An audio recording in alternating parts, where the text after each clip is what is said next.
elitat politike dhe ata të cilët marrin përgjegjësi shtetërore duhet investojnë shumë në depolitizimin e institucioneve dhe në investimin në hulumtimet shkencore që shqiptarët e Maqedonisë përfundimisht të kenë historinë e tyre të shkruar.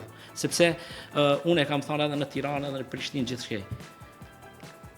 Elementi më i pranuar shkencor i vazhdimësisë iliro-arborore shqiptare argumentohet nëpërmjet trevave sotme të Maqedonisë. I cili është i pamohueshëm, të cilët e pranojnë studiuesit më relevant botror, jo ne.